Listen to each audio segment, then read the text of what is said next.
Violación de los derechos humanos en México y Sinaloa.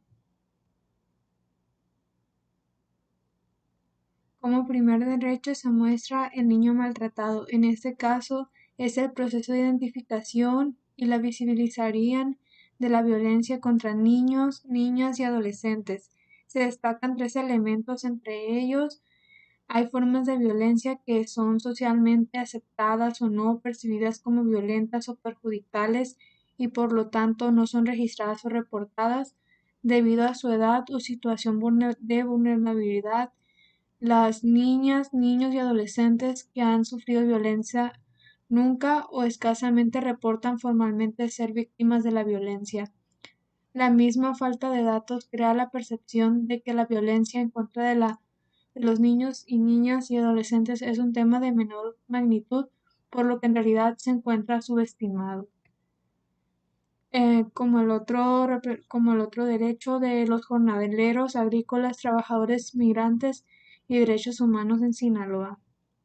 Bueno, en este caso la situación de discriminación que sufren los jornaleros es asociada a sus altos niveles de marginación, su alta movilidad migratoria, el carácter informal de la mayor parte de las relaciones laborales.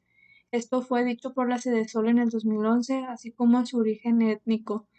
Las condiciones laborales antes descritas resultan en difícil acceso a derechos como la salud, la vivienda. Además, su necesidad de los derechos como la salud, de movilidad constante también tienen efectos negativos sobre la posibilidad de que sus hijos e hijas permanezcan en el sistema educativo. Por el otro derecho que viene siendo la violación de los derechos humanos de la mujer. Bueno, en este caso las mujeres y las niñas son víctimas de actos de violencia en todos los países y los vecindarios. Por eso los delitos con frecuencia se ocultan y no se denuncian. Todos somos responsables de prevenir y poner fin a la violencia contra las mujeres y las niñas, comenzando por eliminar la cultura de discriminación que permite esta violencia continúe. Bueno, la lucha por el respeto de los derechos humanos ha desplegado un sinfín de esfuerzos, reflexiones y acciones en diferentes épocas y latitudes. No existe la pretensión de documentar históricamente estos esfuerzos feministas en la búsqueda por mejorar sus condiciones de existencia que fueron marcadas por la visión centrada en el varón. Por otro lado, tenemos a los adultos mayores.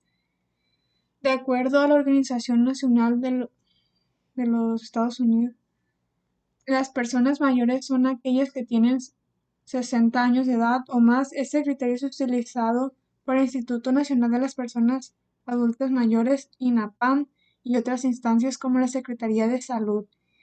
La violencia que se presenta hacia los adultos mayores es un problema del cual poco se hablaba hasta hace pocos años, debido a que ocurre en el ámbito privado y en muchas ocasiones tapado por los familiares cercanos, quienes en la mayor parte de los casos la ejercían.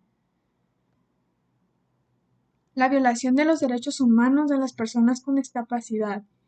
Esto se realizó en una encuesta nacional de la dinámica demográfica, ENADID, realizada en 2014 por el Instituto Nacional de Estadística y Geografía, INEGI. Bueno, esto estima que la prevalencia de la población con discapacidad en México es del 6%, es decir, que en nuestro país 7.2 millones de habitantes tienen algún tipo de deficiencia que a la par enfrentan múltiples barreras para gozar todos los derechos contemplados por el orden jurídico nacional e internacional. En otro caso tenemos los derechos de los pueblos indígenas, afirmando que los pueblos indígenas son iguales a todos los demás pueblos en cuanto a dignidad y derechos y reconociendo al mismo tiempo el derecho de todos los pueblos a ser diferentes, a considerarse a sí mismos diferentes y a ser respetados como tales, afirmando también a que los pueblos contribuyen a la diversidad y riqueza de las civilizaciones y culturas que constituyen el patrimonio común de la humanidad. De igual manera, se destacan aspectos relativos a la educación, la salud y el empleo. Uno de los puntos más importantes del texto es el referente al apego de los indígenas a la tierra. Varios artículos mencionan su aspecto a poseerla, utilizarlas y desarrollarlas. Por último, tenemos a periodistas y activistas sociales. Recientemente se ha dicho con base en en los hechos que México es uno de los países más inseguros para quienes ejercen un periodismo de denuncia y o son activistas sociales que defienden una causa aún en contra de grupos de poder económico y o político. Podemos observar en las noticias, en los diarios, casos de violencia dirigidos a estos sectores sociales ciudadanos que suelen concluir en asesinatos.